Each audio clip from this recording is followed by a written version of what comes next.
Oui, voilà, bonjour à tous, merci d'être avec nous jusqu'à 14 h. Nous allons recevoir successivement Madame Christelle Gallou, directrice générale du CNESA. Bonjour. Bonjour. Ensuite, nous aurons Nathalie Jacobi-Coali pour sa chronique et Patrick Célin, président de la Chambre d'agriculture de la Guadeloupe.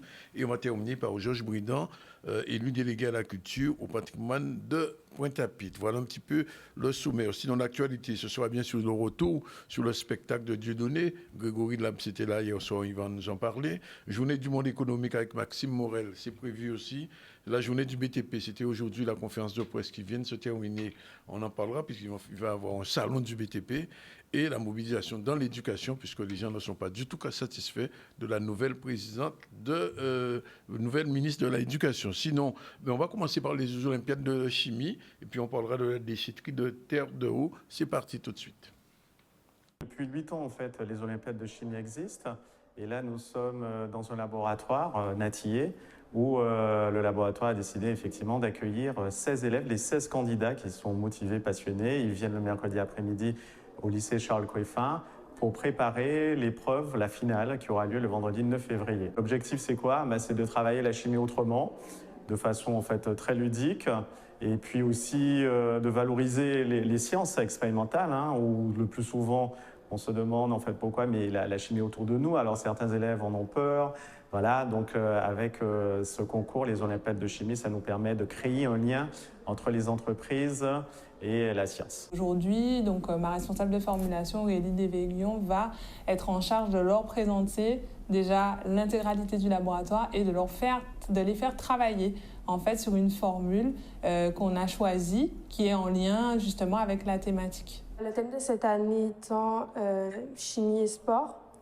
Et étant donné que cela vous fabrique des cosmétiques en lien avec le sport, donc on est venu pour déjà découvrir ce qu'ils proposent dans un premier temps et manipuler un peu. Ça fait que très peu de temps qu'on est revenu au pays. Notre inauguration a eu lieu le 1er juin 2023, donc c'est encore assez récent. Et on essaie de faire comprendre en fait aux jeunes que c'est important déjà de connaître ses richesses, les richesses de son propre territoire, et de comprendre aussi qu'il y a des métiers autour. Personnellement, mon projet professionnel colle tout à fait avec l'expérience qu'on va faire aujourd'hui. Je veux travailler dans la cosmétologie. Donc, je trouve que c'est très bien qu'on ait l'occasion de participer à ce genre d'expérience, de découvrir et de toucher un peu à ce domaine. C'est génial parce que là, ils réalisent, en fait, ils travaillent vraiment, c'est très ludique, c'est expérimental. Et en plus, ça peut susciter en fait des vocations scientifiques. Pourquoi? Parce qu'ils pratiquent, et c'est ce qu'on demande en fait en sciences physique-chimie, de pratiquer tout simplement et de travailler en fait de façon ludique. Donc c'est tout un plaisir pour nous, professeurs de physique-chimie. Voilà, et on part tout de suite à Terre de Haut, puisque c'était l'inauguration d'une déchetterie. C'était très nécessaire dans cette île, dans cette commune même des Saintes. Et on regarde un peu l'intérêt que ça peut avoir pour cette commune très touristique en ce moment. Ouais, on y va. Hop là. Aujourd'hui, livrer cette déchetterie pour Terre de Haut après Terre de Bas pour 2027, c'est une très belle réalisation pour Terre de Haut. Ça permettra effectivement de traiter les déchets de cette commune et que cette commune puisse continuer effectivement à vivre de son tourisme, à vivre de son attractivité et créer de l'emploi et de la richesse. Donc c'est une vraie fierté pour nous, surtout que c'est un jeune technicien de la région qui mène avec Mme Duflo et le service de Mme Appa ces projets. Ça fait la 5e déchetterie que nous livrons. Nous aurons Petit Beau d'ici quelques mois. Nous avons pris du retard sur Goyave et Trois-Rivières parce que nous avons trouvé des vestiges amérindiens, donc il faut effectivement d'autres études complémentaires. Et bientôt, nous allons attaquer les travaux de la modernisation de la déchetterie de Capesterre. Nous sommes engagés, aujourd'hui, nous sommes à plus de la moitié de nos engagements. Ce sont des engagements tenus, nous avons dit et nous avons fait. Donc c'est une fierté aujourd'hui de remettre à M. le maire cette déchetterie avec le président M. Jacques Anselme, qui représente le président de la communauté d'agglo du Nord. Grand Sud Caraïbes. Je suis content d'avoir cette structure puisque c'était vraiment problématique chez nous. La gestion des déchets était une prise de tête. Et c'est vrai que par rapport à l'attractivité du territoire, aux nombreux visiteurs qui fréquentent et qui arpentent un petit peu les rues de Terre-de-Haut, la gestion des déchets est un enjeu capital pour nous. Hein, c'est un petit territoire fragile où nous devons préserver notre environnement et surtout offrir à la population aujourd'hui un tel outil, une telle infrastructure. C'est un grand pas en avant que je considère que nous avons fait aujourd'hui et que nous espérons en tout cas régler notablement ces problèmes de tri des déchets et aussi surtout permettre à la population de se l'approprier, de venir sur site pour qu'elle-même elle puisse trier ses déchets. Vous savez qu'on a lancé la construction de 8 nouvelles déchetteries. Donc aujourd'hui, nous en avons livré 5. Et donc, ça fera 2 sur les territoires des Saintes, puisque nous avions livré en 2022 la déchetterie de Terre-de-Bas et puis aujourd'hui la déchetterie de Terre-de-Haut. Donc, on s'inscrit vraiment dans ce programme d'action qui vise en fait à responsabiliser le citoyen pour qu'il vienne jeter ses ordures triées à la déchetterie. Très bonne chose pour Terre-de-Haut. On va parler cinéma puisque la directrice du Ciné Star est là. Elle est en plein festival. Bonjour. Alors, ça a démarré depuis vendredi dernier, c'est ça? Vendredi dernier, oui. Tout à fait. Vendredi C'est un 26. gros programme cette année. Eh bien, comme chaque année, j'ai envie de dire, puisqu'on en est à la 6e édition déjà, du Ciné Star Black History Month. Déjà 6 éditions. Ouais. Et c'est facile à gérer finalement un festival? C'est beaucoup de plaisir. Mais pas que. J'ai de la chance d'avoir une équipe, avec moi, avoir aussi des partenaires qui nous suivent fidèlement au long des éditions. Et surtout avoir, j'ai envie de dire, de la matière, parce qu'on a toujours de belles œuvres qui arrivent chaque année, qui donnent envie de mettre en valeur, de mettre en avant. Et puis Black History Month, quand on parle du mois de l'histoire des Noirs, on parle de nous. Mais oui, ça c'est clair. Mais alors, comment se fait exactement le choix des films? À quel moment les décisions sont prises? Parce qu'il y a d'autres Black History Month aux États-Unis aussi. Est-ce qu'il y a un contact? Comment ça se fait? Oui, le Black History Month existe aux États-Unis, et donc il est relayé en général en février. Il existe aussi au Royaume-Uni, où c'est au mois d'octobre. Oui. Donc nous, on a choisi... Et dans la Caraïbe, il n'y en a pas?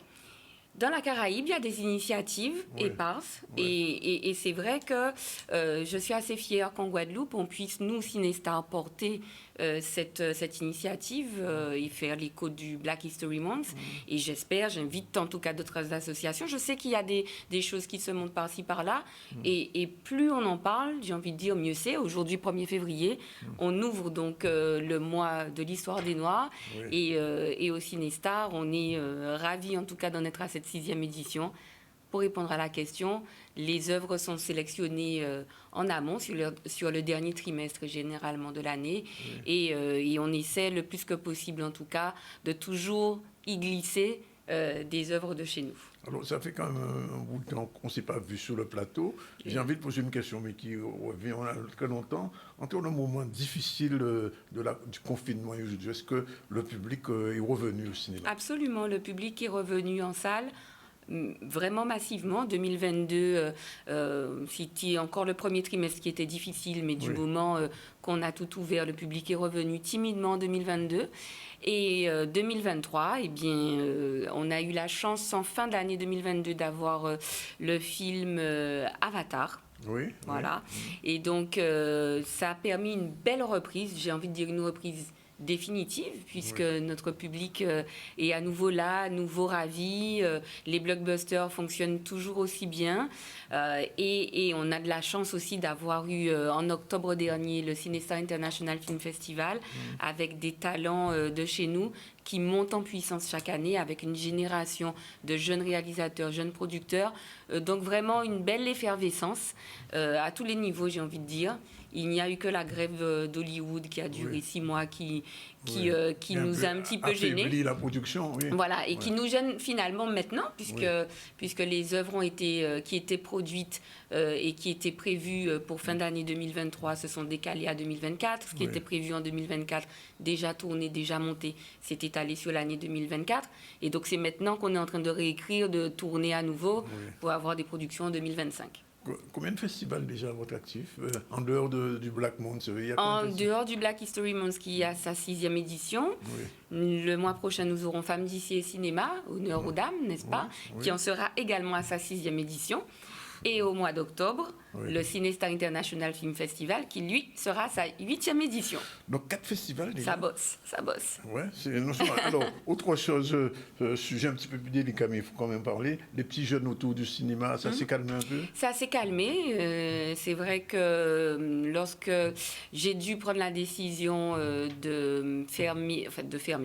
d'autoriser uniquement les mineurs accompagnés le samedi après 18h, on a eu un gros coup de frein dans l'activité, puisqu'effectivement le samedi soir c'est beaucoup de jeunes et effectivement le cinéma, on s'en souvient tous, à nos âges, c'est vraiment le loisir préféré des jeunes, et petit à petit ils reviennent, mais je pense que, et puis je salue d'ailleurs l'équipe de la police, toute l'équipe de la police, ils ont fait le job, ils maintiennent jusqu'à maintenant les patrouilles régulières, ils ont été présents sur la ZAC de Doté-Marie, particulièrement sur mon cinéma.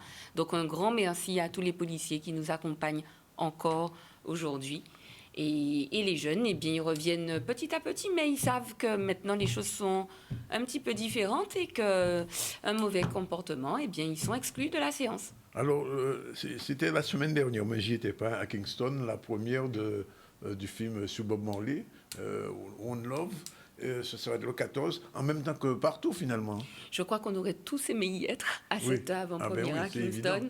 Je crois elle a lieu ce soir au Grand Rex à Paris. Ah bon, finalement? Voilà. Parce que vous avez dit le 14, tout le monde, non? La sortie en salle. Oui, la sortie en salle pour tout le monde, c'est le 14. Maintenant, l'avant-première, j'ai ouï dire qu'il y en avait une au Grand Rex. Je crois que c'est ce soir ou demain avec Ziggy Marley lui-même. Voilà. Maintenant, nous, on ne va pas rester en reste, puisque Bob Marley fait partie de la sélection, la programmation de Cinestar Black History Month. C'est d'ailleurs en clôture.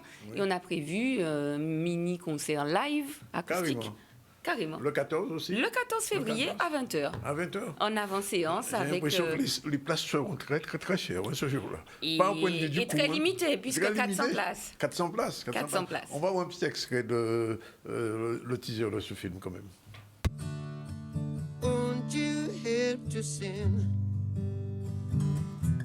these songs of freedom? 'Cause all I ever have, redemption songs. T'as écrit ça quand? Toute ma vie.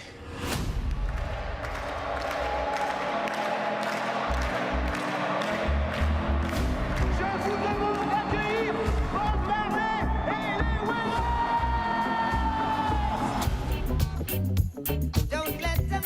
Wailers. Ça va être un tube. Le reggae, c'est la musique du peuple. Vous êtes vraiment une superstar. Je suis pas une superstar. On peut pas séparer la musique et le message. Vous savez, le reggae, ça unifie le peuple. Tout le monde n'aime pas ce que tu racontes. Pour ta sécurité, il faut que tu arrêtes.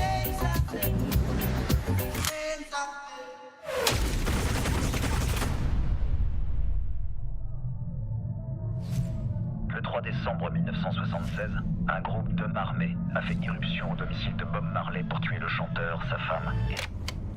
Vous en faites pas pour ça. Don't worry about a thing.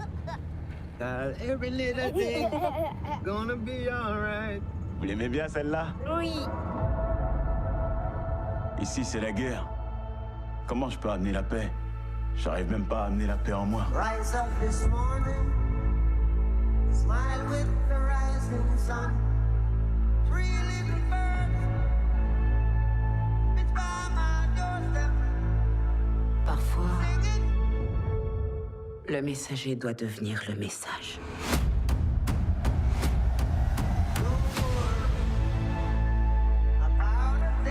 Bob, je sais que c'est dangereux. Mais tu es le seul capable de rassembler les gens. Tu es prêt, Bob? Aucune arme ne peut arrêter mon message. Je veux que le monde change.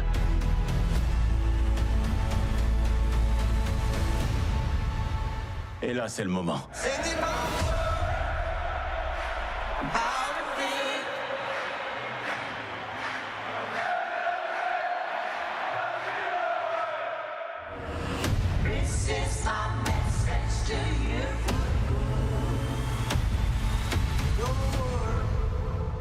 Et du 14 février jusqu'à quand? Eh bien, j'espère très longtemps, puisque au Cinestar, plus le public demande, plus le film reste à l'affiche. Oui. Alors, il n'y a pas que ce film-là, quand même, dans le Black. Il n'y a pas que ce film-là, mais pour y revenir, je suis particulièrement heureuse que ce film soit en clôture de la programmation, soit en tout cas dans Black History Month, puisqu'il transmet le message d'unité et de paix qu'on veut transmettre avec cet événement Black History Month. C'était vraiment son message, Bob Marley, et ça, c'est important. Alors, et il contraste, pour répondre à ta question, Danick, et il contraste avec le film qu'on a choisi en ouverture, qui était La couleur pourpre, qui, pour le coup, est un film très dur. Très dur. C'est la deuxième version. Hein. Voilà, le film, il y avait déjà eu la version de Spielberg il y a environ 40 ans. Années, et là, on a une adaptation musicale de La couleur pourpre qui est justement, qui apporte un vent de fraîcheur. Et peut-être qu'avec un peu de musique, on dit que la musique adoucit des mœurs, peut-être que ça peut... Quel autre film qu'il ne faut pas rater pendant ce Black Month Story? L'homme au bâton. L'homme au bâton. Alors, l'homme au bâton, c'est ce soir. Avant de parler de l'homme au bâton, il faut quand même que je mentionne le film Moi, Capitaine, qui est sur la situation actuelle des migrants. On aura une projection le 6 février avec le débat animé par la Ligue des droits de l'homme. Le 6 février à 19h au Cinestar. Le film Moi Capitaine sera projeté et on pourra aborder tout ce qui traite de l'immigration clandestine et autres. Alors moi, l'homme au bâton, c'est la première ce soir ou c'est l'avant-première? L'avant-première privée, on va dire, avec l'équipe de film et ce soir. Alors, c'est pas la peine que les gens qui nous entendent aujourd'hui viennent devant le cinéma. Mais par contre, à partir de demain ils pourront venir demain, vendredi, avec l'équipe de film qui sera présente, puisque Luc Saint-Éloi, qui est un des acteurs principaux, est présent. Julienne Travental, qui tient aussi un rôle principal, est présente. Terence sera aussi là. Donc, à partir de demain, et puis tout le week-end, l'équipe de film sera présente pour échanger avec le public. Oui, et puis c'est comme un hommage à Christian Lara. Ce film, L'homme au bâton, ce sera... Vous n'êtes pas dans le film non, cette fois-ci, non? Pas cette fois, non. Pas cette fois, non, je sais pas. Mais c'est vrai que ce sera un moment particulièrement émouvant, puisque ça restera L'homme au bâton et il restera le dernier film de Christian Lara. Il a eu juste le temps de filmer, tourner, monter... Et de partir. On a un extrait de l'homme au bâton? Je ne sais pas. Non, on n'a pas un extrait. Ah, dommage. L'aurait été bien. Alors, l'homme au bâton, moi capitaine, Bob Marley, quoi d'autre? Et La couleur pourpre. La couleur pourpre, oui. Voilà, on a eu également en ouverture Origine Congo, qui était un film très émouvant justement sur les Congos dans la population guadeloupéenne et martiniquaise. Donc vraiment un très beau festival qui a très bien commencé. La couleur pourpre est très bien reçue. On propose également ce film, c'est le film vers lequel on oriente les scolaires, puisqu'effectivement on parle de l'Amérique post-esclavagiste avec 3 femmes qui ont une vie particulièrement dure à ce moment-là. Et donc je lance l'appel aux scolaires qui nous contactent régulièrement sur d'autres types de films. Moi, j'ai envie que les générations actuelles puissent découvrir La couleur pourpre en VO, en VF. On a souvent des demandes de VO, mais pour vraiment s'imprégner de cette période de l'histoire américaine. Quand vous faites, Christelle, le bilan de tous ces festivals que vous présidez, que vous avez initiés, il faut le dire, comment trouvez l'évolution du cinéma guadeloupéen ou entier ou caribéen? Même je dis caribéen, on va dire. Alors, caribéen, moi j'ai envie de parler de nous, de nous. Alors bien sûr caribéen, et les films des talents de chez nous, vraiment au cours de ces 7 années, on assiste vraiment à une montée en puissance. Pour moi, c'est le mot qui me vient, puisque lorsqu'on pense à Timouna, qui a été prix du jury en 2020, qui ensuite a été en lice pour les Césars, et qui aujourd'hui est l'objet d'un long métrage, qui d'ailleurs est terminé. Et donc il y a des choses qui viennent. Qui sera présenté cette année, d'ailleurs, 2024 au Cinestar. Tapis rouge, grande avant-première, etc. On va penser à ça. J'ai comme l'impression que Cannes devient la Guadeloupe maintenant. Mais écoute, moi, mon festival d'octobre, j'ai toujours dit que ce sera un jour le festival de Cannes de la Caraïbe. Mais j'ai comme l'impression. On est en chemin. On est en bon chemin. Le tapis rouge est déjà là. Le tapis rouge est là. On m'a dit qu'on a un extrait de mon capitaine. On va voir, moi capitaine. On le regarde avant de se quitter. Assalamu alaikum sunu mami. Ñoo ngi leen di nuyu bu baax ndax dañuy waaj a dem benn voyage dañoo ñëwoon fii pour sàkku si ay ñaan. danga ragal wax ko. dama ragal kay dama. waaw c'est ça avu la kii ci nga nekk stade bu mag. yow lii sa xel mi kan moo ko ci def gis nga fii ma nekk fi laa bëgg nga nekk fii wokk li ñuy nooyi ma ak yow. dana yaakaar ni Europe moo gën a Afrique bu fekkee da ngeen a bëgg a dee dem leen.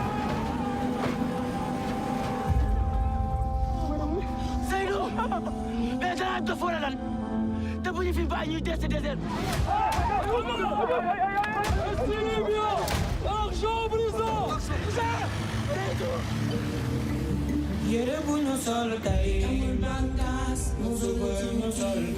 À quel âge? J'ai 16 ans. Et il est où ton cousin? On l'a attrapé quand on était dans le désert.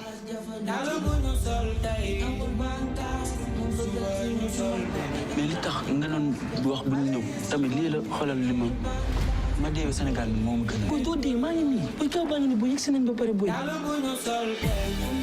Si jamais tu conduis le bateau, et t'emmènes toi et ton ami. Je suis pas capable de conduire ces grands bateaux-là.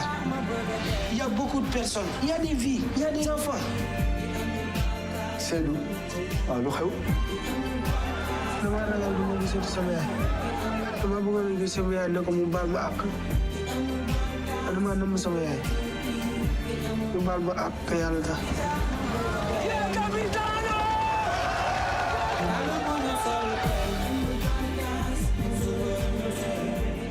Bien, on résume. Donc ce soir, première. Surtout demain, sortie en salle de l'Homme au bâton, dernier film de Christian Lara. Oui. Mardi prochain, projection débat de Moi Capitaine, l'extrait que vous venez de voir, vous comprenez mieux pourquoi on parle de capitaine. Oui, bien sûr. Voilà. La couleur poupée déjà.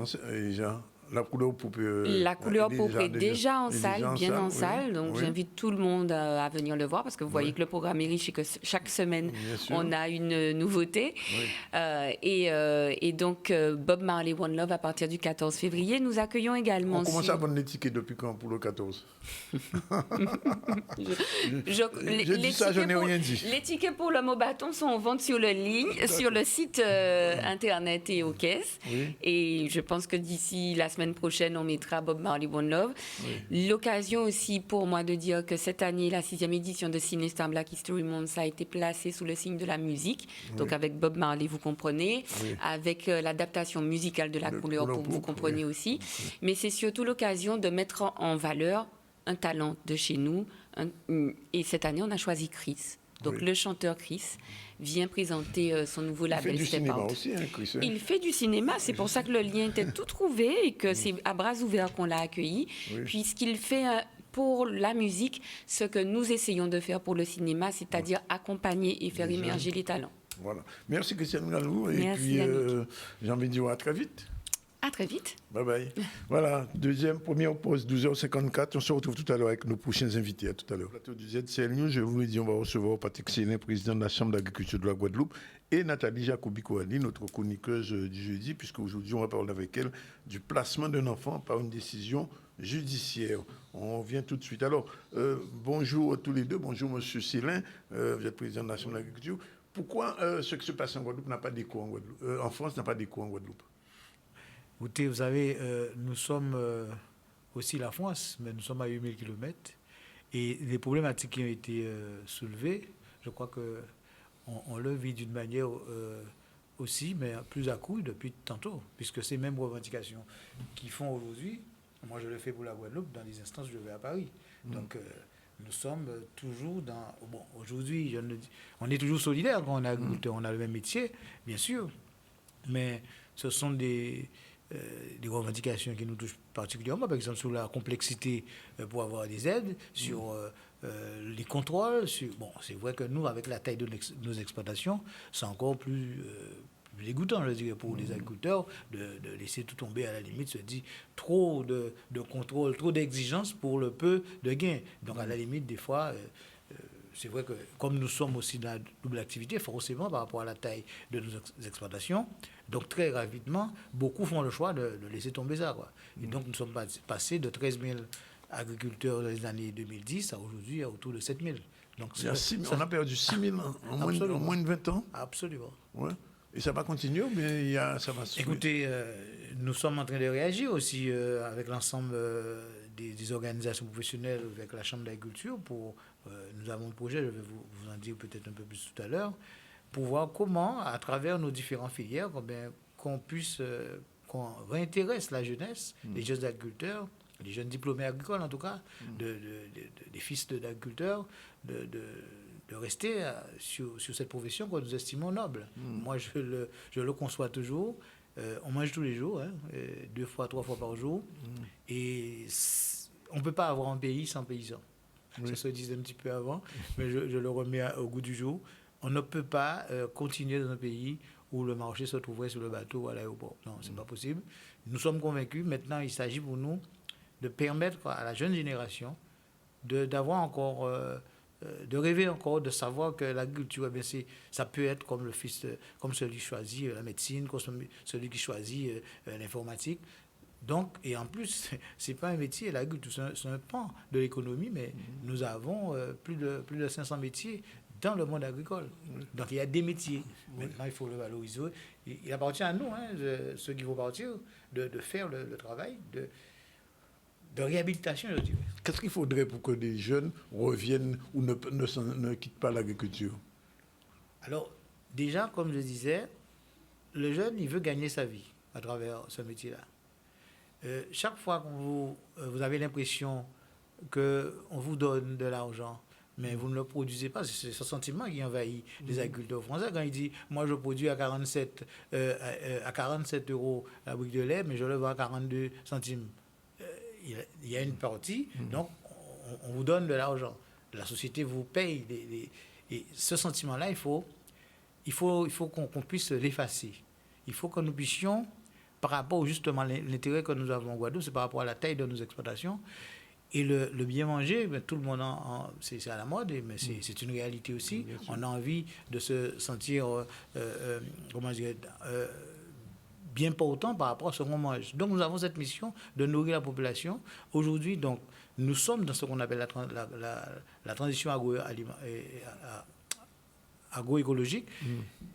Eh bien, la taille de nos exploitations par rapport à la manière dont nous travaillons, nous sommes les mieux placés pour assurer. Par contre, nous arrivons au bout de course avec un produit qui sera plus cher forcément, puisqu'on a enlevé les pesticides, on est revenu à des méthodes culturelles, je dirais plus anciennes, mais avec bien sûr matériel adéquat dans la modernité. Et le produit final, donc plus propre, sera forcément plus cher. Mais nous avons une population aussi, il faut le rappeler, avec un pouvoir d'achat faible. Oui. La différence, on ne va pas non plus se produire pour une classe, pour l'élite, je dirais. Il faut produire pour la population moyenne, toute la population. Alors, on a un problème là. Je prends le cas de ce qu'on appelle l'agriculture bio. Comment elle se développe en Guadeloupe aujourd'hui? Alors, on a un très faible pourcentage d'agriculture bio, au sens de bio. Mais je crois que nous sommes dans une agriculture, on passera par une agriculture raisonnée, très raisonnée, et le bio n'est pas insurmontable. On y arrivera. Mais c'est timide pour le moment. Mais nous avons quelques agriculteurs qui se sont lancés. Et le problème que je viens de dire, c'est effectivement ça.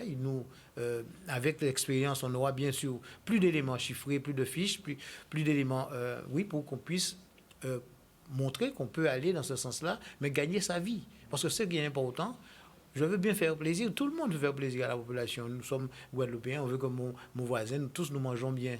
Un corps sain, c'est bien. Mais ça doit avoir un prix. Et il ne faut pas qu'il y ait une partie de la population. Donc les producteurs qui le payent, il faut que tout le monde mette la main à la pâte pour que nous puissions... Moi, je fais des ignames, je fais de la patate douce. Il faut qu'en bout de course, que j'arrive à avoir le pourcentage autorisé par rapport à mon coût de revient en bénéfice, puisque sinon, je vais arrêter. Je vais faire mon petit jardin, mais je vais arrêter.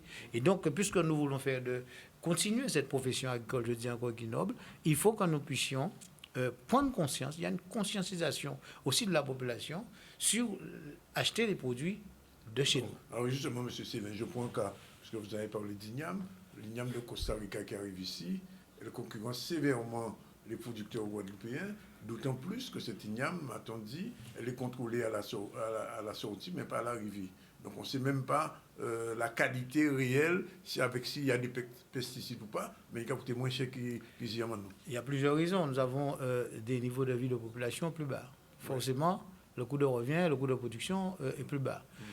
Ces produits sortent c'est vrai chez les voisins de la Caraïbe, les frères de la Caraïbe, mais en même temps, nous devons pouvoir, chacun puisse vivre de sa production. La concurrence devient déloyale à partir du moment que les conditions de production ne sont pas les mêmes. Et ça, il faut faire l'entendre au pouvoir public, il faut faire l'entendre. Nous avons beaucoup de conventions de partenariat économique qui sont signées, le CETA, donc nous avons le Mercosur, nous avons d'autres, sans nous. Alors, je dis souvent, quand on fait sans nous, quand on fait pour nous, on fait contre nous. Oui. Et ça, c'est connu. Donc, c'est ce que je peux dire sur ça. Ces personnes produisent, ils sont dans des situations de vie difficiles, un coût de production très, très, très bas. Sur les produits qui sont homologués chez eux, ils ne sont pas forcément homologués chez nous, donc nous travaillons. Ce n'est pas ce qui me gêne, parce que je suis pour une agriculture plus propre. Mais en même temps, il faudrait à un certain moment, l'équilibre se fasse quelque part. Oui. Pour le moment, ce n'est pas le cas, parce qu'on ne connaît pas. On a beaucoup d'inconnus dans cela. Et c'est vrai que nous sommes très concurrencés. Ça aussi, c'est un élément, je dirais, comme le vol, comme plein d'autres. On parlera du mal-être en agriculture. Et ce mal-être, nous voulons arriver à contrecarrer ce mal-être, mais il faut que, je dis encore une fois, tous nous puissions mettre la main à la pâte. Pas que les planteurs, pas que les agriculteurs, mais aussi les pouvoirs publics. Nous avons, je vous le dis en passant, nous avons même fait une convention avec la gendarmerie nationale sur le vol. Mais nous sommes sur ce chantier-là, nous continuons à travailler, voir comment on peut, puisque c'est ce qui met le producteur le plus mal à l'aise, c'est de partir hier soir en laissant son troupeau et revenir le lendemain matin. Donc, c'est quand même... C'est comme si on était venu sur votre salaire, on l'avait plutôt chaque fois de 500 €, de 400 €. À un certain moment, il va vous rester. Vous n'allez pas pouvoir vivre. Donc, nous sommes dans cette dynamique-là. Il y a des choses à faire. Il y a des prises de conscience, mais il y a aussi, au niveau de la législation, des choses à revoir. Mais je dis encore une fois, c'est nous à poser les problèmes. Et il faut les poser au bon endroit. Moi, je suis qu'un président de chambre, je le pose là où je peux. Mais il faut aller un peu plus loin. Il faut aller plus loin. Nous sommes dans un espace caribéen de coopération. Je suis tout à fait d'accord, mais en même temps, des fois, venir d'égal pied égal modant. Oui. Ah, oui. Alors, j'entends beaucoup, monsieur Célin, j'entends beaucoup de politiques parler depuis longtemps de souveraineté alimentaire. Est-ce qu'elle est vraiment possible ou pas pour la Guadeloupe? Eh bien, tous les éléments que je viens de vous dire font que nous devrions être en capacité d'assurer cette souveraineté alimentaire. Mais la souveraineté alimentaire, c'est aussi pour moi ce que j'appelle, il ne peut pas avoir de souveraineté alimentaire s'il n'y a pas de souveraineté intellectuelle. C'est nous qui devons penser pour nous. Oui. Si nous ne pensons pas pour nous, eh bien, je vais vous dire qu'on aura bien parlé de ce terme de souveraineté alimentaire, mais encore par exemple, aujourd'hui, nous devons produire ce que nous savons produire pour pouvoir pour le consommer. C'est ça un petit peu la souveraineté alimentaire, c'est la capacité que nous avons de produire chez nous ce qui est en adéquation avec nous-mêmes. Oui. Aujourd'hui, nous sommes capables de le faire. Mais, comme je disais, tous les éléments précités, il faut les éliminer, il faut les écarter. Les coûts de revient, les prix, tout ça. Puisque, on a dit, on vit en Guadeloupe par rapport à la taille de nos exploitations, en système de production. On n'est pas sur des grandes filières. La filière existe, c'est vrai, mais avec des agriculteurs qui, sur leur exploitation, sont en système de production, avec la rotation des cultures, tout ça. À la fin, il faut que l'ensemble des marges brutes de ces ateliers puissent lui donner un revenu. Il faut qu'ils trouvent le revenu. Et c'est pourquoi je dis que cela est important, cela est possible, mais... Alors, j'ai envie de vous poser une question que peut-être que vous maîtrisez aussi bien, c'est la question de l'agroparc, puisque depuis quelque temps, Cap Excellence parle beaucoup de la création, de la mise en place de cet agroparc. Est-ce que c'est un instrument qui pourra éventuellement faire, donner un coup de booster, comme on dit, à l'économie agricole en Guadeloupe. Oui, à l'instar de ce que nous faisons sur l'usine centrale, dans le cas du PAT du Nord-Grande-Terre, je crois que l'idée est bonne. Si on agit de la même manière, je pense qu'on trouvera. Aujourd'hui, nous sommes sur le Nord-Grande-Terre. Nous avons quand même sélectionné sur 600 personnes, nous avons sélectionné près de 200 agriculteurs qui sont dans une dynamique d'aller dans cette dynamique-là. Le parc agro devait faire la même chose. C'est-à-dire, aujourd'hui, j'imagine le truc. Je vais faire de la gelée de goyave, je suis un agrotransformateur sur le parc agro. Mais il faut me dire dès aujourd'hui, puisqu'on ne fait pas un goyave va apporter le dimanche pour le lundi matin, on ne va pas le planter le dimanche pour le lundi matin. Donc il faut qu'il y ait une dynamique dès aujourd'hui, je leur ai dit ça plusieurs fois, avec les agriculteurs des abîmes particulièrement, mais avec les autres aussi, de pouvoir mettre en place ce projet, pas ce projet béton, mais ce projet production. Puisque arrivé, vous savez, vous êtes fait de la transformation, vous avez acquis un outil au niveau du parc. Le matin, je dis, je reste la goyave, vous voulez faire de la gelée de goyave. Vous allez payer ce que le local, vous allez payer vos affaires. Il faut que vous ayez de la matière première. Donc la matière première, vous allez le chercher ailleurs, dans la Caraïbe, parce qu'on ne l'a pas. Il faut le préparer en même temps. Il faut qu'il y ait des choses qui se font en parallèle, puisque ça prend un certain temps pour arriver en production. Moi, je suis... Mais c'est des très bonnes idées, très bonnes initiatives. Il faudrait peut-être en faire aussi sur la zone de la Basse-Terre, sur la collectivité, comment on appelle, le PCSN. Voilà. Donc, la Guadeloupe serait couverte en ce moment-là d'outils performants, nous permettront aussi de pouvoir produire, je dirais, allègrement. Mais ça, il faut qu'il y ait un consensus. Je vais vous poser une dernière question sur quelque chose qui est un petit peu, enfin, je ne sais pas si c'est à la mode, mais enfin, on en parle beaucoup. Depuis l'année dernière, on a lancé sur le Lamentin ce qu'on appelle l'année du fruit à pain. On a d'ailleurs une rubrique ici qui s'appelle l'instant fruit à pain. Est-ce que le fruit à pain, aujourd'hui, peut vraiment être un produit qui puisse... premièrement, remplacer d'autres choses qu'on importe, et deuxièmement, même au niveau de l'agrotransformation, être quelque chose de positif. Oui, je pense que toutes les initiatives sont à respecter et à encourager, mais n'empêche que on reviendra toujours à la case départ. Il faut, les agrotransformateurs le diront mieux que moi, et je pense qu'aujourd'hui, avec la nouvelle génération, nous allons partir, ils arrivent, ils ont une autre manière d'approcher les choses, une autre manière de consommer les choses. Nous, on faisait un agro-tranche, nous mangeons. Nos enfants ne le mangent plus, pas comme ça. Mais en le présentant, donc nous avons un autre corps de métier, donc nos cuisiniers, nos agrotransformateurs, qui font un travail en parallèle. Et je pense qu'ensemble, effectivement, avec cette transformation, le fruit à pain en tant que, produit de base, pourra contribuer. On a assez d'arbres quand même. On n'a pas assez. Ah non, là, sur la quantité, on n'a pas encore assez. Loin de là. On n'a pas, je ne sais même pas s'il y a une culture, je crois, sur Capester. Oui, ils sont en train d'essayer. Voilà. Oui. Une fois qu'on est dans le champ du possible, à ce moment-là, effectivement, on peut rentrer dans une dynamique de planification à partir des 35 000 hectares, grosso modo, un peu moins, qui nous restent en termes de SAU. C'est possible. Et moi, je l'encouragerai, absolument. Oui. Et je vais vous quitter là-dessus. On perd toujours 1000 hectares chaque année en Guadeloupe. Un peu moins. Un peu moins. Un peu moins. Bon, alors, il y a un organisme, en fait, c'est le PLU des communes. Aujourd'hui, le système de compensation, quand vous déclassez, vous passez d'une zone agricole en zone UG, il faut avoir ces 2 hectares, il faut trouver sur votre commune 2 hectares pour mettre en zone agricole. Oui. Et ça fait quand même du désordre dans certaines communes, où des gens qui avaient l'eau classée en UG, et redevenir en zone agricole. Oui. Bon, quand c'est la limite, on a perdu un petit peu d'argent quand on achète un terrain. Oui. Mais si on le passe en N, donc c'est encore plus difficile. Donc, tout ça est possible. Aujourd'hui, effectivement, ce système de compensation existe et ça permet quand même de limiter la casse. Mais ce qui serait souhaitable, et là, c'est une autre dynamique, c'est permettre de retravailler sur les centres-bourgs, sur les opportunités foncières qui existent dans les villes, et retravailler les cœurs de ville. Et je crois que c'est la solution pour éviter l'étalement urbain et permettre la mise en place de structures, je dirais, qualifiantes pour nos villes, nos communes. Patrick Sellin, merci pour ce premier entretien. On aura l'occasion probablement de vous revoir parce qu'il y a encore plein de choses à voir avec vous. On ne peut pas tout voir aujourd'hui, mais on vous fera revenir. C'est l'heure de la rubrique, la chronique habituelle de juridique avec Nathalie. C'est parti, générique.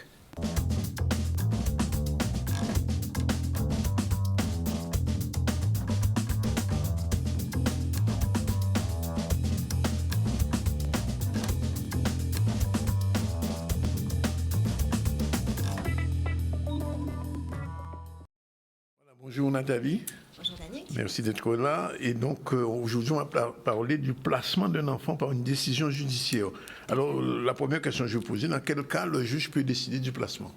Alors déjà, il faut savoir que c'est une mesure exceptionnelle. Parce que le juge va préférer laisser l'enfant dans son milieu actuel dans la majeure partie des cas. Oui. C'est seulement lorsqu'il va estimer que l'enfant est dans une situation de danger qu'il va effectivement le placer ailleurs que dans son milieu actuel.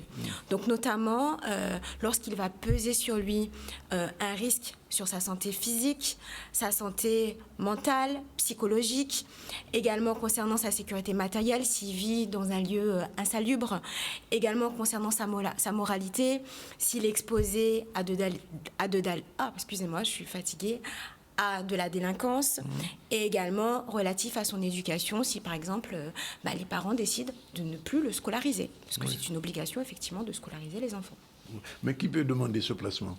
Alors le placement peut être décidé par le procureur de la République, il peut être également décidé par les parents, seuls ou ensemble, il peut également être demandé par l'enfant lui-même. Ah, même l'enfant peut L'enfant lui-même peut également faire cette demande en fonction de sa situation. Moi, j'ai déjà eu ce cas de figure.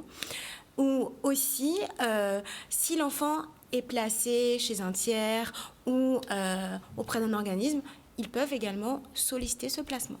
Oui. Mais alors, formellement, comment ça va se mettre en place? Alors, il faudra saisir le juge pour enfants par la voie d'une requête.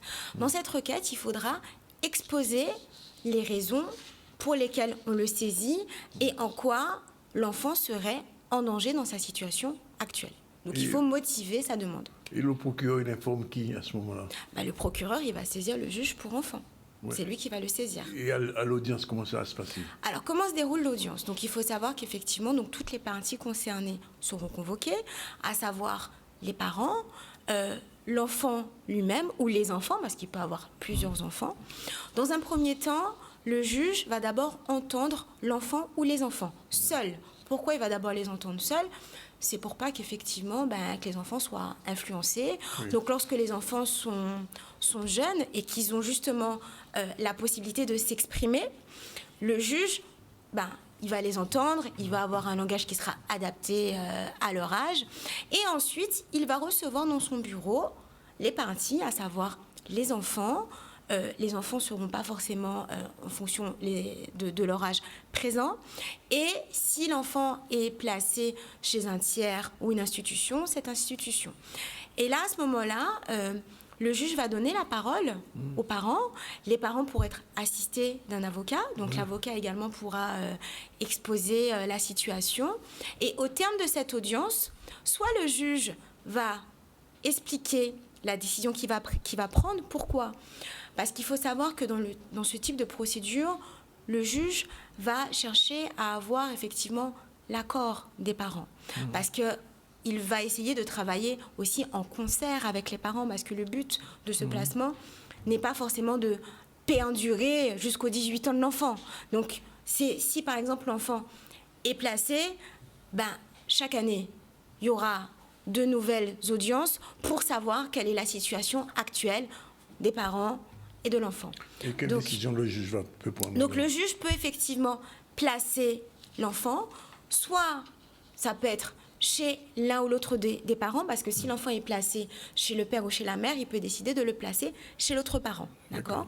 Il peut également décider de placer l'enfant chez un tiers de confiance, chez un membre de la famille, ou également le placer au service départemental d'assistance à l'enfance. Oui. Et en cas d'urgence?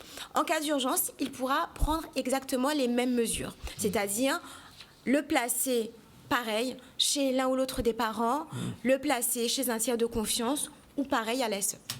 Et on peut faire appel dans ce cas-là? Oui, tout à fait. Donc le délai d'appel sera un délai de 15 jours. Oui. Et la mesure de placement maximum, c'est quoi? C'est une durée de 2 ans, mais il faut savoir que généralement, elle est renouvelée chaque année et que justement, chaque année, on fait le point pour savoir si cette mesure doit être levée ou si elle doit être reconduite et dans quelles conditions. Dernière question. Quand on parle de l'enfant, c'est de quel âge à quel âge? Un enfant, c'est jusqu'à ses 18 ans. Hein. Jusqu'à 18 ans? Jusqu'à Mais 18 ça ans, peut c'est aller un enfant, il est mineur. Mais un mineur, c'est jusqu'à sa minorité. Jusqu'à sa minorité, un enfant. Voilà. Ben, merci pour ce Donc de 0 oui. à 18 ans. À 17 ans et demi. À 17 ans et demi jusqu'à ses 18 ans. Parce qu'à 18 ans, effectivement, il est majeur, il n'y a plus de placement. Merci Nathalie, il est 13h22. On prend la seconde pause et on va se retrouver tout à l'heure avec Georges Bridin qui est notre dernier invité pour la journée. À tout à l'heure. Si vous prenez en cours le ZCL News, sachez qu'il est 13h29. Dans un instant, on va recevoir M. Georges Bridin, qui est le délégué à la culture et au patrimoine à la ville de Pointe-à-Pitre. Avec lui, on parlera des journées du patrimoine point 3. Mais avant, on va faire un petit tour sur, justement sur nos focus et sur l'album, le proverbe du jour. Et c'est parti. Alors, sur le proverbe du jour, c'est sur la connaissance. Ça pitié pas vrai, grand passéo. Ça pitié pas vrai, grand passéo. Vous avez tout à fait compris le sens de ce proverbe. Et puis, le focus du jour, aujourd'hui, on va parler d'une personne qu'on ne connaît peut-être pas suffisamment en Guadeloupe, mais qui a eu un rôle important dans le mannequinat. Il s'agit de Katoucha Diane. Alors, Katoucha Diane, ou son vrai nom Tami Diane, est une afro-africaine née le 23 octobre 60 à Conakry. C'est une Guinéenne est morte il y a quelque temps de ça, le 1er février. Justement, c'est la raison pour laquelle on parle d'elle aujourd'hui, puisqu'elle est morte le 1er février 2008 à Paris. C'est l'une des premières top modèles noire a défilé. Elle fut l'égérie d'Yves Saint-Laurent dans les années 80. Elle commence sa carrière en étant mannequin cabine chez Lanvin, puis en défilant pour Thierry Mugler. Donc, beaucoup de couturiers français ont utilisé ses services. On a surnommé la princesse Pearl. Elle devient l'un des modèles les plus demandés. En 2007, elle publie un livre qui s'intitule « Dans ma chair ». Il s'agit du récit de sa vie. Elle témoigne de son excision, parce que vous savez, dans certaines sociétés africaines, on pratiquait encore l'excision. Elle raconte sa révolte, sa douleur, son traumatisme. Elle milite contre cette mutilation féminine et crée une association qu'on appelle le KPLCE, Katoucha, pour la lutte contre l'excision, puisque l'excision, vous savez, c'est une pratique liée à une certaine civilisation. Et Katoucha s'est battue contre ça. Elle reste un symbole dans le monde de la mode. Katoucha était l'un des mannequins qui a vécu le plus longtemps de sa vie de pop modèle. Elle est morte malheureusement à l'âge de 47 ans. C'est un petit hommage fait pour cette personne qui est morte, donc je vous l'ai dit, le 1er février 2008. Voilà. On revient un petit peu sur l'actualité. Eh bien, tiens, un afro-descendant qui est de passage en Guadeloupe, il s'agit de Dieudonné. Et il était en spectacle hier soir. Grégory Labs était sur place. Le symbole de me retrouver, moi, l'artiste lynché par le système au milieu des cannes avec mes frères de Guadeloupe, c'est trop fort. C'est ma vie au quotidien. On a développé un système qui nous permet d'être libres. Le système, vous le savez mieux que moi, ici aux Antilles, quoi. Le système contrôle tout. Et donc, moi, je n'ai pas besoin de leurs médias, je n'ai pas besoin de leurs salles, je n'ai pas besoin de leur billetterie, j'ai besoin de rien, j'ai pas besoin de leur communication, je me débrouille tout seul. Et enfin, tout seul. Grâce aussi, ici, ça a été vraiment impressionnant parce que, évidemment, la salle était trop petite, quoi. Mais je pouvais pas jouer ailleurs parce que c'est tellement beau sur le plan symbolique de jouer en canne là, au milieu de ce champ de canne. Le bracelet, il est programmé et 30 condamnations pour des sketchs, pour des choses. Et donc, ouais, je suis le premier artiste à avoir été autant condamné. J'ai simplement voulu m'amuser à un moment donné avec le sentiment de compétition victimaire, de hiérarchisation qu'on essayait de nous faire rentrer dans la tête. Je crois que le noir n'a absolument aucune leçon de morale ou de hiérarchisation ou de souffrance à recevoir de quiconque. Et donc c'est à ce moment-là que Césaire m'a dit, il a découvert qui j'étais et le travail que je faisais. et lui, le poète, et il me dit rire avec la souffrance nègre, vous allez déranger du monde. Oui, j'ai dérangé beaucoup de monde. Je ne connaissais pas, je n'avais pas vu d'extrait non plus, et agréablement surpris. Toujours très marrant comme d'habitude. Balancer des vérités avec de l'humour, c'est toujours appréciable. Donc c'est pour ça que je viens le voir à chaque fois.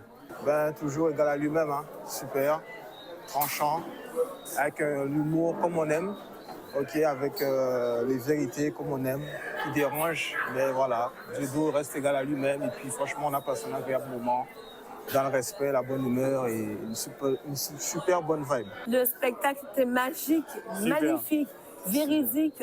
Alors les Guadeloupéens, réveillez-vous. Il est temps de se réveiller. Moi, je suis un histrion, quoi. Je ne suis pas un intellectuel, je ne suis pas un politique. Je me suis confronté à tous les exercices pour comprendre le monde. Mon bâton pèlerin, c'est celui du rire et de la farce. Et en vieillissant, je constate que j'inspire beaucoup de jeunes artistes et que mon rire reste un moment une soupape, quoi, dans la vie de certaines personnes. Ça leur permet de, je sais pas, de partager un peu de liberté avec ce monde qui est de plus en plus oppressant, quoi. Merci. Peuple de Guadada. Dieudonné qui sera après-demain soir en Martinique. La dernière fois, ça s'était mal passé, puisqu'on se souvient, il avait été agressé sur le parking. On espère que ce ne sera pas pareil. Il y aura bientôt un salon du BTP. Et aujourd'hui, donc, le patron du BTP de la Guadeloupe, M. José Gadaoukan, a présenté au Van Cleef ce salon. Reportage Charlie Dagonia. Moi, l'objectif, à travers la présentation, c'est déjà de faire venir les jeunes dans un premier temps, parce qu'on s'entend trop souvent dire que nous n'avons pas de jeunes qui soient formés à nos métiers. Donc déjà, c'est le premier objectif. De faire, même si nous avons des entreprises qui existent aujourd'hui en Guadeloupe, de leur faire savoir, parce que la plupart de nos adhérents savent comment fonctionne la filière BTP, mais il y a d'autres entreprises qui ne savent pas réellement comment est organisée la filière. Qu'est-ce que nous avons à travers cette filière? Parce qu'aujourd'hui, il faut savoir que la Fédération du bâtiment, c'est le syndicat, mais nous sommes organisés aussi. Nous avons une caisse de prévoyance concernant la retraite, nous avons une caisse de congés payés, nous avons une médecine du travail, nous avons des formations à travers des instituts de formation que nous donnons. Donc, on voudrait déjà intéresser les jeunes et savoir comment la filière est organisée. Et les socioprofessionnels, leur dire, et les artisans, parce qu'il ne faut pas oublier les artisans, parce qu'il n'y a pas que de grosses entreprises dans le bâtiment et les travaux publics. Nous avons des entreprises artisanales, qui sont d'ailleurs la Chambre des métiers, et les chambres consulaires sont nos partenaires aussi de cette manifestation, à travers la Chambre de commerce et la Chambre des métiers.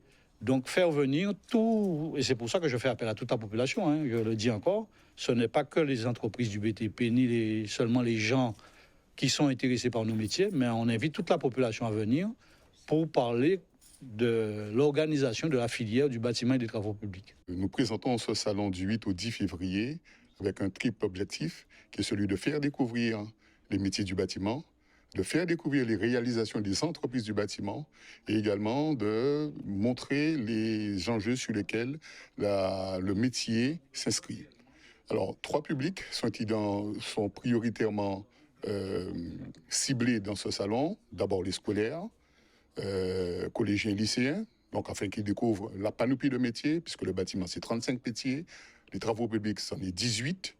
Ce sont des métiers qui vont des métiers de conception à des métiers de réalisation. Ensuite, deuxième cible, les socioprofessionnels, les salariés également du secteur, afin qu'ils découvrent notamment les questions de protection sociale, de prévention des risques, puisque c'est un métier à risque. Et troisième public, les donneurs d'ordre, donc ceux avec lesquels nos entreprises travaillent régulièrement, donc ceux qui conçoivent les ouvrages d'infrastructure que réalisent nos entreprises. Alors bien évidemment, ce salon est un salon ouvert à tout le public guadeloupéen. Donc tout le monde ici est invité. C'est un salon ouvert et gratuit. Et ce salon, ce sera jeudi prochain, top départ pendant 2 jours, du jeudi du 8 au 10. Voilà, je voulais dis-moi parler des journées du patrimoine Point 3 mises en place par la ville de Pointe-à-Pitre, mais particulièrement par son responsable de la culture, Georges Bridon. Bonjour. Bonjour. Merci d'être avec nous. Éditeur de et je sais que vous êtes très attaché au patrimoine des faubourgs, puisque vous avez même écrit jadis là-dessus. Alors, comment ça s'organise, ces journées de patrimoine qui ont commencé déjà depuis la semaine dernière? Ben, elles sont, je dirais, pratiquement permanentes. Effectivement, nous avons fait l'ouverture jeudi dernier, solennelle, hein, avec une conférence inaugurale avec donc Fangarin, Ernest Pépin, moi-même, pour évoquer justement le patrimoine des faubourgs à travers nos imaginaires, c'est-à-dire l'imaginaire des artistes, qu'ils soient écrivains, qu'ils soient chanteurs, qu'ils soient plasticiens, montrer comment les faubourgs ont pu et peuvent encore inspirer finalement pas mal d'artistes, ce qui est tout à fait positif pour les faubourgs. Et dire également que le patrimoine, ce ne sont pas simplement effectivement les monuments historiques, les choses qu'on voit et que l'on vénère à un certain moment de l'année. C'est donc le prolongement des journées officielles européennes du patrimoine. Nous avons voulu donner chaque fois, nous voulons donner un coup de projecteur sur ce qui fait sens, mais plutôt dans notre quotidien.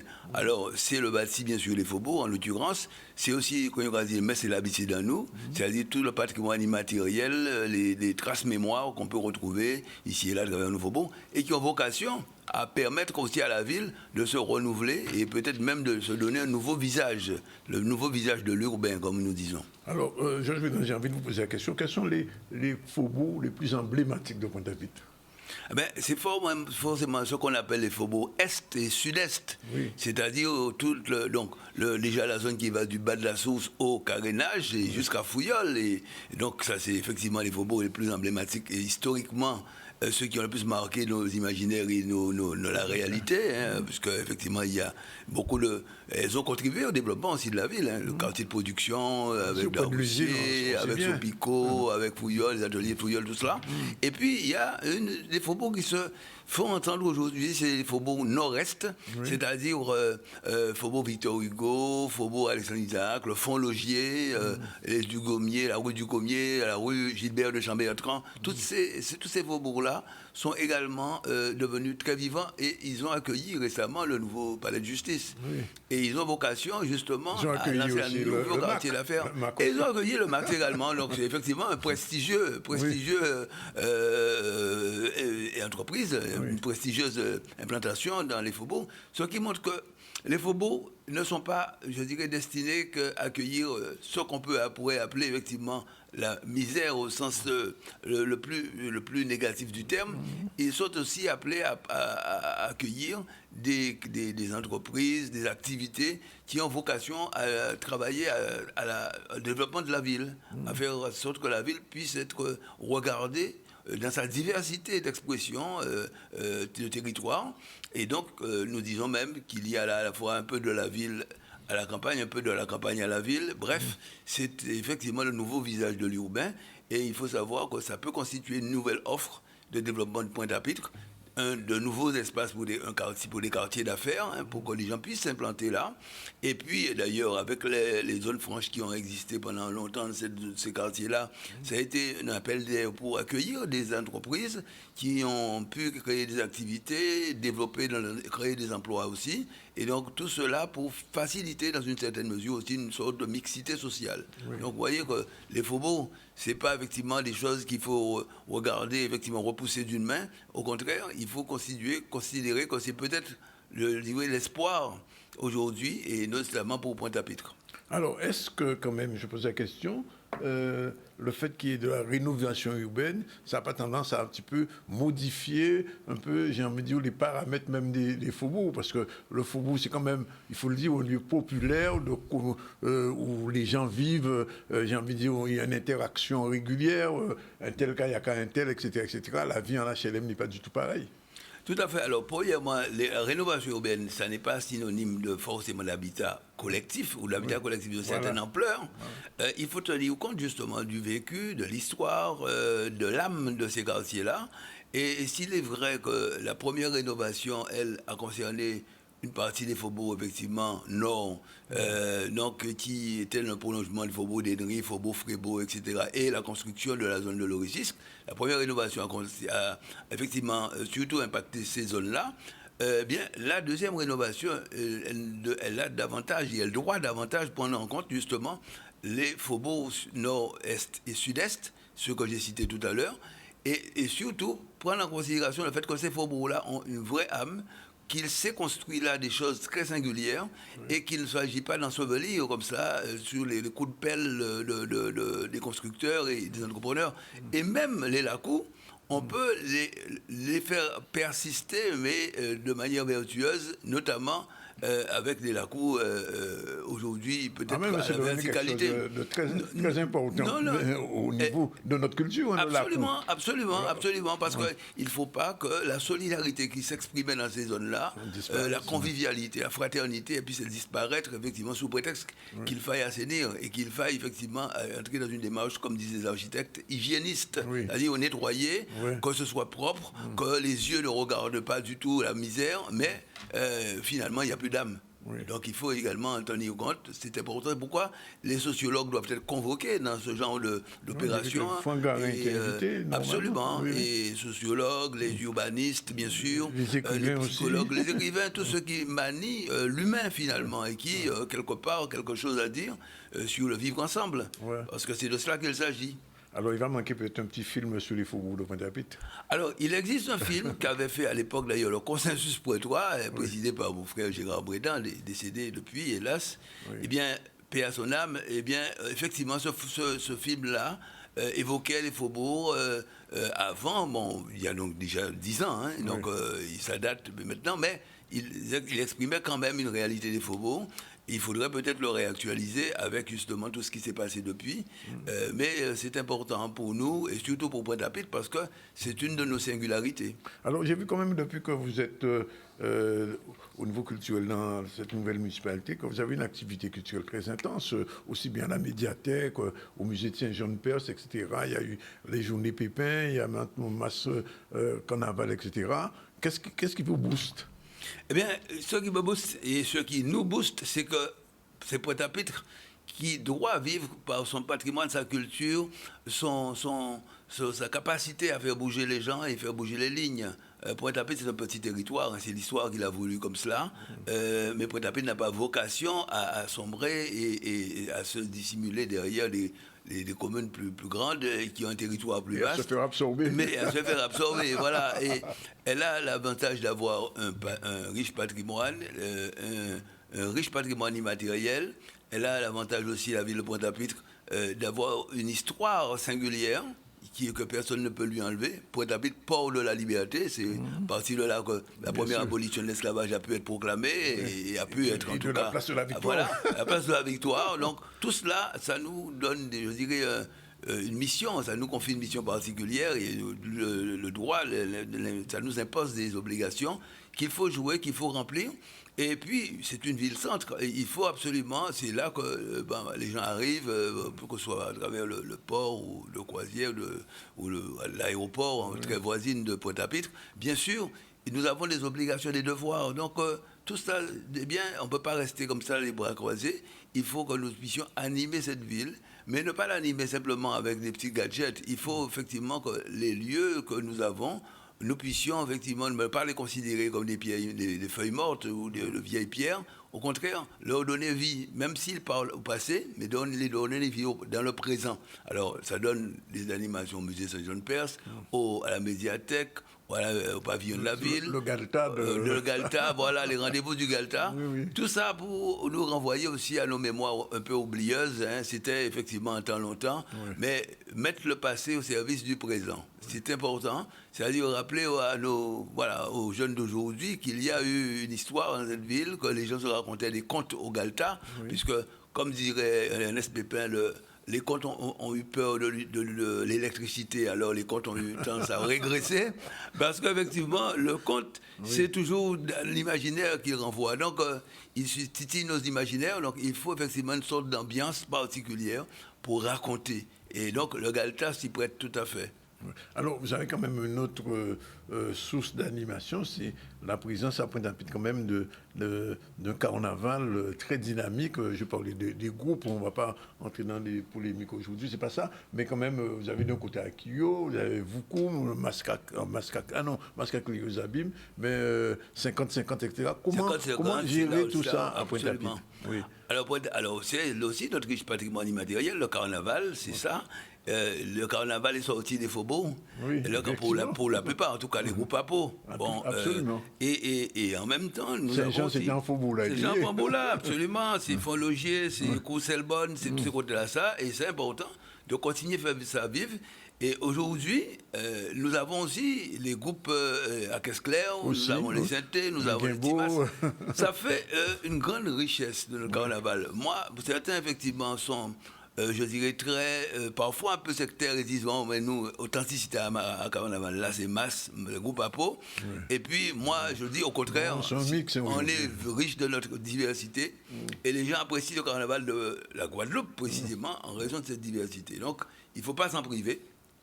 Et je dis qu'il faut absolument... Vous avez entendu le chiffre aujourd'hui qui est sorti. Le carnaval de la Guadeloupe est classé 4e devant Rio. Hein. Oui, effectivement. Donc, ce qui prouve que nous avons raison d'insister dans cette pluralité d'expression, dans cette diversité, et ça fait notre richesse. Il ne faut surtout pas qu'on dévie de cette voie-là. Alors ici, nous le donnons à voir au musée Saint-Jean-de-Perse, au pavillon de la ville, même sur la place de la Victoire, dans une dimension un petit peu originale et moderniste et futuriste, nous donnons à voir des expressions du carnaval à travers des costumes, à travers l'imaginaire de certains plasticiens aussi. Hein, il y a une redynamisation, il faut le dire, du musée Saint-Jean-de-Perse aussi. Oui, absolument. Pas ne pas le dire. Le musée, effectivement, resté un peu longtemps, il est resté un petit peu en léthargie, tombé en léthargie. Eh bien, il fallait le redynamiser et nous y sommes employés, nous nous y employons encore. Avec donc une nouvelle directrice qui est très dynamique, Katharina Jacobson, avec un diagnostic sanitaire qui est en train d'être mené aujourd'hui pour justement traiter le bâti et le réhabiliter, parce que comme tout ça s'use et ça vieillit, donc il faut le réhabiliter, et puis proposer un programme ou des programmes qui soient à la hauteur du musée, hein, de ce qu'il a été, de ce que l'on a voulu qu'il soit. Donc il faut à la fois des programmes qui parlent de la littérature et du poète, mais aussi des programmes qui parlent de nous, dans notre diversité d'expression. Alors, on ne peut pas ne pas vous poser la question, Centre des Arts. Alors, le Centre des Arts, il est en voie de relance. Hein, c'est vrai ou c'est... Oui, non. C'est pas de l'intox, ça. Ce n'est pas de l'intox, c'est pas un jeu de l'esprit. Non, c'est bien vrai, c'est bien réel. Là, nous sommes entrés dans la voie où nous irons vers une construction, une poursuite de la construction en 2 tranches fonctionnelles, puisqu'on n'a pas la possibilité de mener les 2 tranches de front, mais ce seront des tranches fonctionnelles, ce qui veut dire que quand la première tranche sera livrée, nous pourrons occuper le Centre des Arts et aller au spectacle, notamment, puisque c'est la grande salle qui sera livrée en premier lieu, c'est la salle de diffusion. On a une idée de la date à peu près? Les travaux, à mon avis, il faudrait quand même compter, à mon avis, un an et demi, quand même, un an et demi, pour arriver à une livraison dans des délais raisonnables, bon, à mon avis. Et sans bâcler les choses et en intégrant effectivement tous les petits retards inhérents, bien évidemment, à toute entreprise, toute entreprise de cette nature-là. Une dernière question, Georges Bridand, l'écrivain. Oui. Alors, qu'est-ce qu'il produit ces jours-ci? Eh bien, je bien réfléchis parce qu'on n'écrit pas sans lire. Donc, j'ai beaucoup lu, je continue à lire. J'ai signé aussi récemment une préface, mais d'un ouvrage qui est en cours de réédition et qui va apparaître prochainement. Il s'agit de la préface de Cœur créole pour livrer un scoop de Gilbert Chambertrand. Il va être réédité, Cœur créole. Réédité, oui, tout à fait. Bonne nouvelle, ça. Absolument. Et donc, ça va donner lieu, à mon avis, à des débats intéressants sur nous-mêmes aussi, puisque c'est un ouvrage qui, bien sûr, date des années 50, mais c'est important de voir le regard de quelqu'un dans ces années-là. Et aujourd'hui, nous, avec notre regard à nous, comment, effectivement, nous pouvons comparer et juger cette période. C'était juste après, d'ailleurs, le changement de statut de la Guadeloupe, après 1946. C'est intéressant de voir le mariage des races, le conflit, tout cela. La personnalité de Chambertrand aussi. Absolument. Et puis, moi, je continue à travailler à Baboui. Vous savez que pour travailler, il ne faut pas forcément aller sur les ondes tous les matins, vous dire, voilà, je travaille sur telle chose. Voilà, je continue à travailler, voilà. Donc, il y aura des choses qui prochainement. Oui, voilà. Bon, il faut se donner le temps. Pas de rendez-vous du Galta ces jours-ci, après le carnaval? Alors, il y aura un rendez-vous du Begalta, mais dans un mois. Dans un mois. Il faut effectivement, on laisse passer le carnaval, parce que le carnaval... Oui, bien après le carnaval. Hein. Oui, tout à fait. Bien, Georges Bridon, merci. Je rappelle quand même qu'au musée Saint-Jean-de-Père, c'est jusqu'au 15 février. Tout à fait. Le Mas Espouval, et puis tous les rendez-vous, la médiathèque 24 février, médiathèque Achille Audimone, exposition de Guy Gargon qui continue. Et on ne peut pas ne pas le dire, il y a un dynamisme de la culture au niveau point 3. Merci beaucoup de l'avoir constaté et de le dire, surtout. Oui, non, mais je le dis parce que c'est vrai. Honnêtement, c'est long, c'est pas bon à dire. Oui, on savait aussi. Donc voilà, 13h53, voilà, c'est fini pour aujourd'hui. Je rappelle que depuis le début du ZCL, on a reçu Christelle Gallou, la directrice du Cinestar, et c'est ce soir la première de L'Homme au bâton. J'espère que vous serez là. Je serai là, présent. Nathalie Jacobi-Coali, notre chroniqueuse juridique, était là aussi pour parler de la garde, le transfert des enfants. Attendez que je ne dise pas de bêtises, que c'est le placement d'un enfant, voilà. Au tribunal. Bon, Patrick Célin, président de la Chambre d'agriculture, avec lui, on a fait un petit peu le point sur l'agriculture en Guadeloupe. Il nous a donné un chiffre qui est quand même assez compliqué. Il y a 10 ans, il y avait 13 000 agriculteurs. Aujourd'hui, il n'en reste que 6 000. Ça veut dire que la question de l'agriculture, c'est une question fondamentale, surtout au moment où on parle beaucoup de souveraineté alimentaire. Avec Georges Bridon, on a fait le point sur le patrimoine et sur les faubourgs de Pointe-à-Pitre, ce qu'il y a à voir et qui demeure et qui est important. Et puis on retourne sur l'actualité sur le spectacle de Dieudonné. C'était hier soir, la journée du monde économique aussi, qui a commencé et qui continue demain. La journée du BTP et l'annonce d'un salon du BTP du 8 au 10. Et puis les Olympiades de la chimie et la déchetterie de terre de haut qui a été installée. Voilà, c'est fini pour aujourd'hui. Je vous remercie de votre attention. On se retrouve demain à la même heure, 12h30.